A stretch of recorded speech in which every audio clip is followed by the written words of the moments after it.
Compelling evidence that malnutrition begins in the womb. Flood victim Khursheed is in the final stages of labour in a tent, a birthing attendant at her feet. I've been very weak. There's been no food. So where do I get the energy to push? Salim Babbar, who's been diagnosed as malnourished, was born on the day the floods came. His mother has been unable to breastfeed. She's brought him to a Unicef-supported stabilisation centre to try to save his life. When my child gets sick, as a mother I feel a pain in my chest. Sometimes he's up sick all night, sneezing, burning with fever, breathing loud and fast. It worries me that his breathing is fast and loud. I don't know why, and I don't know what to do.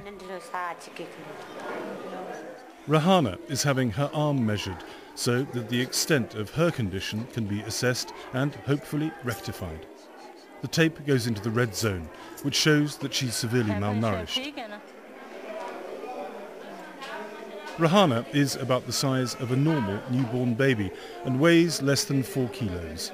But she's 6 months old. One of her siblings has already died. My own health isn't good enough. Whatever I eat or drink, I throw up. Even if I take a drink of water, I throw up. Malnutrition has always been present in Pakistan, but the true scale of the problem has only surfaced now because of the floods.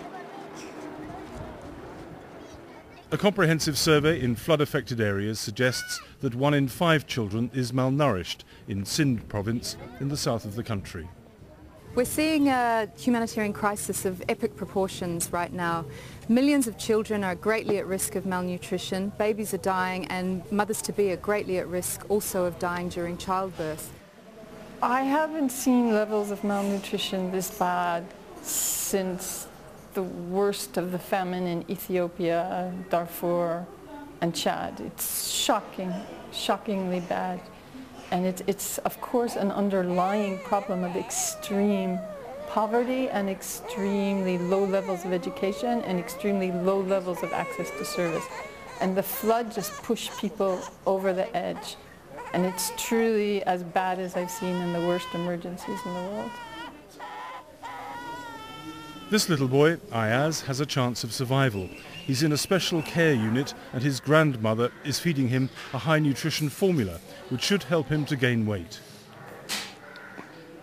He looks like a newborn baby. In fact, he's 12 months old.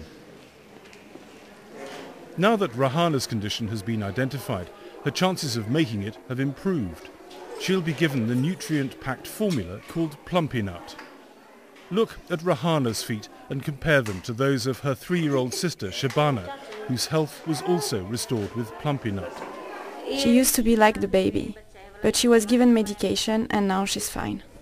Although the waters have subsided, many flood-affected Pakistanis are still living in squalid tent camps.